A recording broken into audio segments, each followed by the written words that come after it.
আশা করবো তোমরা সবাই খুব ভালো আছো আর সুস্থ আছো। আমিও খুব ভালো আছি। আজকে হচ্ছে 29শে জানুয়ারি, মনে হয় 29 তারিখ তোমার আজকে। 29শে জানুয়ারি বৃহস্পতিবার, বাজে এখন সকাল 10:45। এই এখন আমি চা করতে আসলাম। সকালবেলা উঠে দুটো ঘরের বিছানা টিছানা তুলে বাইরেটা ঝাড় দিয়ে ঠাকুর বেসিনটা মেজে ঠাকুর বাসন পরিষ্কার করে জামা কাপড় ছেড়ে এই চা নিয়ে আসলাম, মানে চা করতে আসলাম। শরীরটা খুব একটা ভালো নেই। কালকে ইন্দ্র বাবা দিয়েছে খবরদার যেন তুমি ভোরবেলা উঠবে না, উঠলে কিন্তু ঝগড়া অশান্তি হয়ে যাবে। তো যেহেতু অভ্যাস না ভোরবেলা ওঠার, তো বারবার ঘুম ভেঙে যাচ্ছিল। আর সেই মানে ভোরবেলার পরে ওটাকে আমার ঘুম বলে না, ইচ্ছা করে ঘাপটি মেরে শুয়েছিলাম যে না একটু দেরি করে উঠবো, রেস্ট করবো, একটু ঘুমের দরকার আছে। তো সে লাস্ট পর্যন্ত দেখলাম 8:45 বাজালো না, আর আমি পাচ্ছি না, অস্বস্তি লাগছে। দেখবে ঘুম ভেঙে গেলে না বিছানায় শুয়ে থাকাটা, তার মধ্যে অতটা ঠান্ডাও তো নেই যে কম্বল মুড়ি দিয়ে শুয়ে থাকবে, কাজেই বিরক্ত লাগছিল। তারপর লাস্টে উঠেছি। উঠে কাজ করার এনার্জি বলতে একদমই লো, শরীরটা একটু উইক লাগছে। জানি না কেন, আমার মনে হয় এটা ঘুমের কমের জন্যই। কারণ এই কদিন ধরে দুপুরবেলা যেহেতু ঘুম হচ্ছে না, আগে কি হতো সকালবেলা উঠতাম ভোরবেলা, কিন্তু দুপুরে ঘুমাতাম।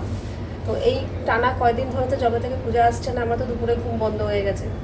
আর রাতেও শুতে 12টা 12:30, আবার সকালবেলা উঠে পড়ছি 6:30। তো ঘুমটা কম হয়ে যাচ্ছে। আর এইসব জিনিস তো আর একদিনে হয় না, অনেক দিন ধরে হয়। তো মনে হচ্ছে ঘুম কমের জন্যই। কালকে তো হঠাৎ করে শরীরটা খুবই খারাপ লাগছিল, পুরো ছড়ানো ছিটানো রেখেই গিয়ে শুয়ে পড়েছি, যেটা কখনো করি না। কিছু করার নেই, শরীরের নাম মহাশয়। শরীর যদি না দেয় তুমি কিচ্ছু করতে পারবে না। কালকে তাতানি ভাত বসিয়েছে, ডাল বসিয়েছে, আলু সেদ্ধ বসিয়েছে। তারপরে ইন্দ্র নিচে গেছিলো, ও আসার পর ভাতটা উপর দিয়েছে। এতটুকু ভাত নিয়ে বসেছিলাম, ওটাও খেতে পারিনি। মানে ভাল লাগছে না, কেমন যেন মনে হচ্ছে কতক্ষণে আমি গিয়ে শোবো, এত উইক লাগছে। তো যাই হোক, এখনও খুব একটা এনার্জি নেই যে দৌড়ে কাজ করব, সেই ব্যাপারটা এখনও পর্যন্ত পাচ্ছি না, কিন্তু করব। আমাকে বারবার বলে গেছে একদিন ঘটনা ঝাড় দিলে মুসলিমের কিচ্ছু হয় না, থাক, আমরাই তো থাকবো। তাহলে দেখো, যদি সেরকম হতো যে একেবারে বিছানায় শুয়ে পড়েছি, তাহলে তো করতেই পারতাম না। কিন্তু উঠে তো হাঁটাচলা করতে পারছি, কাজে টুকটুক করে আস্তে আস্তে করব। না হলে না, রান্না একবেলা না করি, কোনো রকম সিদ্ধ ভাত খাই ঠিক আছে, কিন্তু ঘর বাড়ি পরিষ্কার না থাকলে না আমার একদম ভালো লাগে না। এই এখন একটু চা বিস্কুট খাবো, খেয়ে রান্নাঘরের হালও খুব খারাপ, এই দিকটা আগে পরিষ্কার করব, তারপর বাকি। দাঁড়া, এই যে চা করলাম। আর ঘর বাড়ির হালটা দেখবে একবার, এই দেখো টেবিলে এরকম হাঁড়ি টাড়ি রাখা, সিঙ্কে বাসন, মানে কালকে দোকানের জিনিসগুলো এনেছি ওইভাবেই ব্যাগে রয়েছে, যাচ্ছে তাই অবস্থা। শুধু ঘর দুটো পরিষ্কার করেছি। কালকে দাতান বলছে আমি ঘর ঝাড় দিয়ে দেবো, ঘর মুছে দেবো। আলাম কিচ্ছু করতে হবে না, তোরা 2 দিন বাকি, তোর ওদিকে ধ্যান দে। 3 দিন বাকি। 3 দিন, ওই যাই হোক। সকাল 10টা, ঘরের বিছানা তো তোলা হয়ে গেছে, কিন্তু জানলা দরজা সব বন্ধ করে রেখেছি। কারণ আমাদের এখানে আমাদের একদম বাড়ির সামনে রাস্তায় কাজ হচ্ছে, পিচ হচ্ছে, পুরো ধুলো। এই এখন তো হয়ে গেছে, খানিকক্ষণ আগে পুরো ধুলো হয়ে গেছিলো।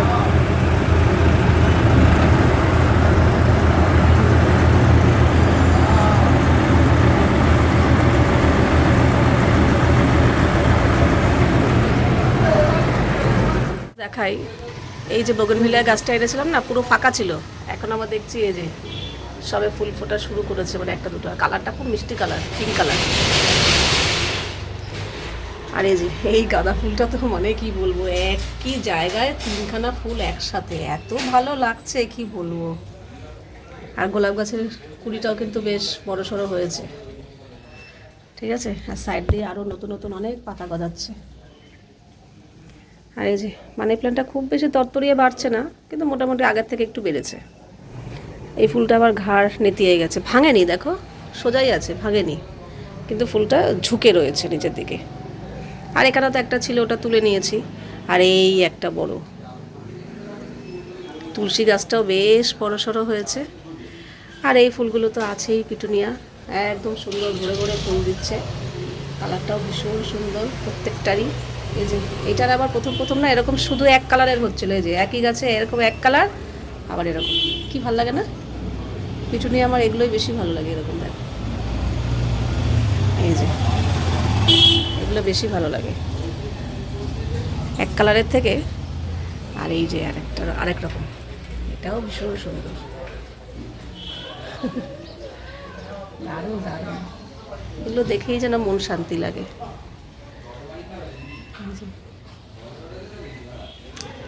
আর লঙ্কা, এই লঙ্কাটা আবার একটু লালচে লালচে হয়ে গেছে, তুলে ফেলতে হবে। লঙ্কা খুব একটা নেই, প্রচুর হয়েছে, প্রচুর খেয়েওছি। এই তো। আর এই যে এটা তো বেশ ফুল হচ্ছে কয়েকটা। এই তো শীত যাবে যাবে করছে, এবার এই ফুলগুলো সব যাবে যাবে হয়ে যাবে, বারান্দা আবার ফাঁকা হয়ে যাবে। এখনও তো আছে ভর্তি ভর্তি ফুল। তাতান কী খাবে করতে করতে এই একটা খাবারের আইডিয়া। কালকে রাতের অল্প একটু ভাত ছিল, এটাকে ভালো করে একটু মেখে জল দিয়ে নুন লঙ্কা পেঁয়াজ চানাচুর এই দিয়েই খেয়ে নেবে সকালে। বললাম কালকে রাতের ভাত আছে, একটু ও তো ভাত থাকলে আলু সিদ্ধ করে দিলে খেয়ে নেয়। বলে কি কালকে রাত্রে আলু সিদ্ধ খেয়েছি, আজকে আর ইচ্ছা করছে না। আমি তখন মাথায় আসবো তাহলে কী করি আমি তাহলে এটা খা। এখন তো মোটামুটি গরম লাগছে, সকালে আর রাতের দিকে একটু ঠান্ডা লাগে, এই 10টার পর থেকে ভালো গরম পড়ে যায়। আচ্ছা, এই আরেকটু কথা বলবো, তাই জন্য এই আইডিয়াটা আসলো। বলে কি হ্যাঁ হ্যাঁ তাই করো। ওটা দেখে আমারও ইচ্ছা করছে, কিন্তু নেই, ভাত এইটুকুই আছে, থাক। সকালের দিকে একটু শরীরটা উইক লাগছিল, কিন্তু তবুও কাজ করে চলাফেরা করে মানে চলছিলাম আর কি, অসুবিধা হচ্ছিল না। ঘর দর একটু পরিষ্কার করেছি, জামা কাপড় ভাঁজ করেছি, জায়গা মতো রেখেছি, স্নান টান সেরেছি, ছাদে গেছি, জামা কাপড় মেলেছি, তখনও পর্যন্ত তবু ঠিকঠাক ছিল। কিন্তু স্নান টান করে এসে ভাত করেছিলাম শুধু, আর কিছু করতে হয়নি। ওদের খাওয়া দাওয়া যেই মিটে গেল, তারপরে যেই বিছানায় গিয়ে শুয়েছি না, ব্যাস তারপরেই আমি বুঝতে পারছি শীত শীত করছে। আমি বুঝতে পারছি মাথাটা ধরেছে যে এই জ্বর জ্বর আসছে, তো ঠিক তাই 101 ছাড়িয়ে গেছিলো। তো হয়তো আরেকটু থাকলে হয়তো 102ও হয়ে যেত, কিন্তু আমি আর অপেক্ষা করিনি। আমি না, আমাকে তাড়াতাড়ি সুস্থ হতে হবে। তো সঙ্গে সঙ্গে জ্বরের ওষুধ খেয়ে নিয়েছিলাম। জ্বরের ওষুধটা খাওয়াতে তারপর যাই হোক জ্বর কমেছে, কিন্তু জ্বরটা কেন আসলো আমি বুঝলাম না। কোনো ঠান্ডা লাগেনি, কিছু না, হঠাৎ করেই জ্বর, যাই না কেন। যাক, যে কোনো রোগেরই উপসর্গ জ্বর, তো যাই হোক না কেন আগে জ্বরটাই আসে, টেম্পারেচারই বেড়ে যায়। তো যাই হোক, আশা করছি সব ঠিক হয়ে যাবে। এরকম অসুস্থ হয়ে শুয়ে থাকতে একদমই ভালো লাগে না। সুস্থ থাকবো, তারপর না হয় একবেলা রান্না না করে রেস্ট করলাম, ওটাতে একটা আলাদা আনন্দ। কিন্তু এরকম অসুস্থ অবস্থায় কাজকর্ম না করে শুয়ে বসে থাকবো, এটা আমার একদমই ভালো লাগে না। আমার কেন, আশা করি কারোরই ভালো লাগবে না যে অসুস্থ হয়ে রেস্ট নেওয়া, এটা একদমই মানে ভালো না। তো যাক, নিচ থেকে মাও বলেছিল যে আমি রান্না করে দিচ্ছি খাও, তো আমরাই না করেছি, ইন্দ্রও না করলো যে দরকার নেই, আমি টুকটাক করে নেবো। তো দুপুরেরটা তো কোনো রকম হয়ে গেছে, রাতে ইন্দ্র নিজেই রান্না করেছে বাড়িতে। বাজে এখন প্রায় 11টার কাছাকাছি, এত বেলা করে মেলি না, জানি না ছাদে জায়গা পাবো কি না। আছে আছে জায়গা, এই যে মেলে দিয়েছি এই সামনের দড়িতে আর পেছনে, কারণ এদিকে অন্য মেলা আছে, তো এইভাবে মেলে দিলাম। আমাদের ছাদে মোট 4টে দড়ি, এখানে 2টো দড়ি আছে, আবার ওই পাশে 2টো দড়ি আছে, প্লাস যার যখন প্রয়োজন এই যে এরকম দড়ি টানিয়েও নিতে পারো। এর আগে 2 দিন জায়গা ছিল না, আমি এই যে এই পিলার থেকে ওইখানে একটা দড়ি টানিয়ে পুরো টানা এখানে মেলে শুকিয়ে নিয়েছিলাম। এই কথাটা কেন বললাম, তোমাদের মধ্যে একজন কমেন্ট করেছিলে, তুমি যে ছাদে রোজ রোজ মেলো, বাকিরা ফ্ল্যাটের বাকিরা কোথায় মেলে, তোমাদের কেউ কিছু বলে না? কে কি বলবে? প্রথম কথা, এই ছাদের দড়ি সবার, যে যেরকম মেলতেই পারে। আর আমি তো আর পুরো সব জুড়ে মেলে দিচ্ছি না, আমি খুব জোরে এইদিকে একটা দড়ি কিংবা পরের দড়িটা একটু লাগে, বাকি তো দড়ি সব ফাঁকা রয়েছে।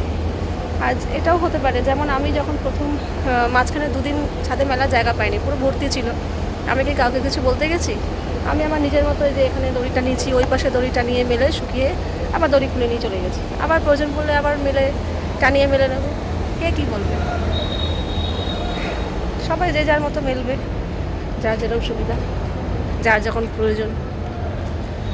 চলো, ছাদে যে আজকে জায়গা পাবো ভাবিনি, নাহলে আবার সেই দড়ি টানা তো হতো, ঝামেলা।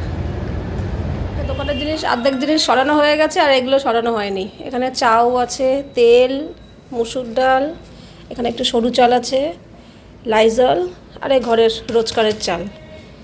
এই আগে একটা নোনতা বিস্কুটের প্যাকেট এনেছিলাম, টপ, ওটা তাতান ওখান থেকে আনার সঙ্গে সঙ্গে 2টো খেয়েছে, বাকিটা কৌটোতে ভরে দিয়েছে। আর দুধ, পনির, এগুলো ওকে দিয়ে ফ্রিজে ঢুকিয়ে দিয়েছিলাম। আর কি এনেছিলাম, ডিমটাও ফ্রিজে ঢোকানো হয়ে গেছে। ও মিষ্টির দোকান থেকে এই যে ঘি এনেছিলাম, এই ঘি থেকে আবার খাওয়াও হয়েছে রাত্রেবেলা। আজ এখন 11:15, টেবিলটা পরিষ্কার করলাম, আর এখানে রাতের বাসন সকালের বাসন সব ছিল, এগুলো সব মাজলাম, মেজে গ্যাসের জায়গাটা একটু পরিষ্কার করলাম, কারণ না পুরো একটা ধুলো লেয়ার পড়ে গেছিলো, এত ধুলো হচ্ছে না কি বলবো, এমনিই ধুলো হয়, তার মধ্যে রাস্তায় পিচের কাজ হচ্ছে আরও ধুলো, যতই জানা দরজা দেওয়া থাক এগুলো তো খোলা থাকে না।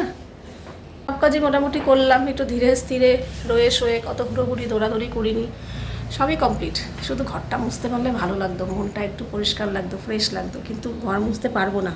প্রথম কথা, নিজে থেকেও মুছতে চাইছি না, যে একটু রেস্টের মধ্যে থাকি, হালকা ফুলকা কাজ করি। দ্বিতীয় কথা, এই যে মানে বসে আছে, কি বলে, গুপ্তচর। আমি যদি এখন ঘর মুছি, সোজা চলে যাবে বাবার কাছে ফোন, বাবা এবার ঘর মুছছে, ওখান থেকে চেঁচামেচি শুরু করে দেবে, বকাবকি। আমার কথা বলছিল, হচ্ছে ঘরও ঝাড় দিতে হবে না, তোমার কি রোজ রোজ ঘর ঝাড় দিতে লাগে, ছেড়ে দাও, কিংবা আমি দিয়ে দেবো। এখন ঘর মুছতে গেলেই চেঁচামেচি শুরু করে দেবে, মেয়ে চেঁচামেচি শুরু করে বাবাকে জানিয়ে দেবে। নাহলে ঠিক ঘরটা আমি মুছে ফেলতাম যদি এরা কেউ না থাকতো, তাহলে পুরোপুরি শান্তি পেতাম। যাকে এখন 11:15 বাজে, এখন স্নান করতে যাবো। চোখ মুখ দেখেছো, এত টায়ার্ড, মানে ক্লান্ত লাগছে, একটু দুর্বল লাগছে, আর কিচ্ছু না। এখন শরীর পুরো ঠিক আছে, একটু দুর্বল লাগছে, মনে হচ্ছে কি একটু ঘুমালে ভালো হতো, আমার ঘুমের দরকার। তো এখন স্নান করতে যাব, স্নান টান করে এসে রান্নাবান্না তেমন একটা কিছু নেই, কালকে ডাল রয়েছে, একটা কিছু ভাজাভুজি, তো দেখি ডাল আছে, কালকের অনেকটাই ডাল রয়েছে, ভাত বসাবো, আর ডালের সাথে কিছু একটা দিয়ে খাওয়া হয়ে যাবে, আর কিছু করবো না।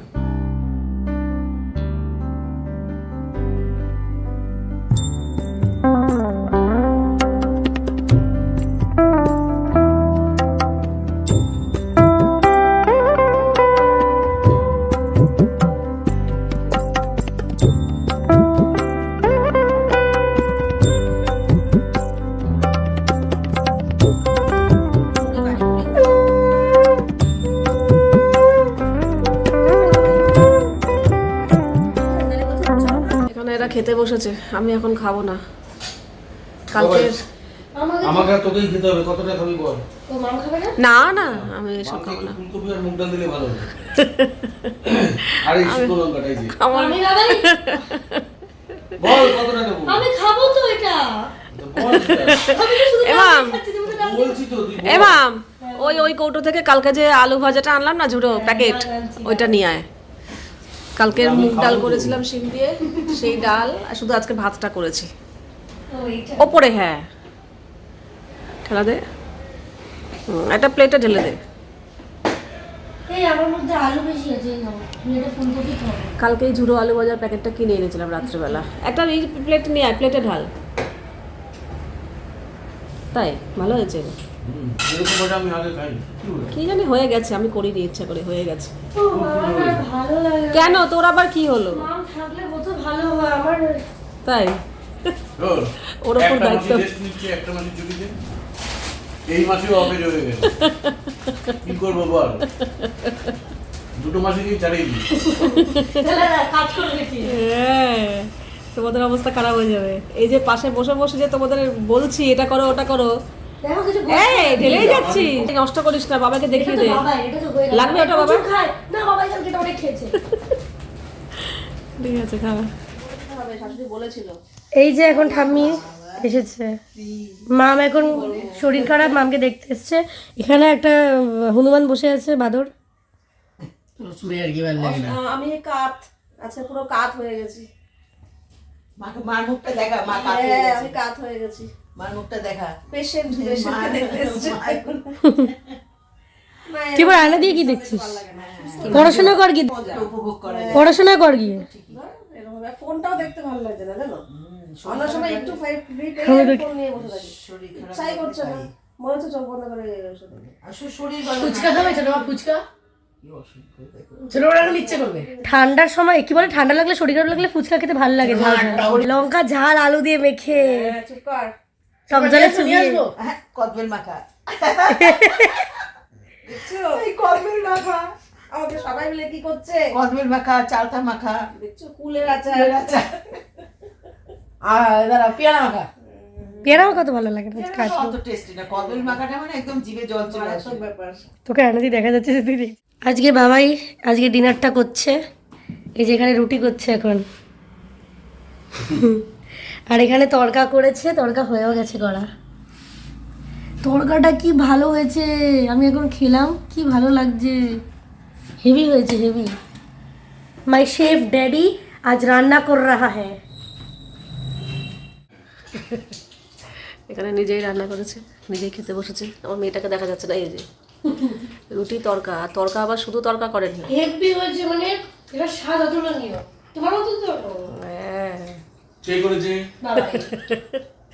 রুটিও বাবাই করেছে, আটা মেখে রুটি করেছে, তরকা করেছে। তরকা বলতে শুধু তরকা না, পাঁচমিশালি ডাল মিশিয়েছে। ছোলার ডাল, মটর ডাল, কাবলি ছোলা, মুসুর ডাল, তরকার ডাল। ভালো হয়েছে, খাও। তোমার জন্য একটু রেখে দেবো। হ্যাঁ ঠিক আছে, তোমরা খাও, খেয়ে থাকলে।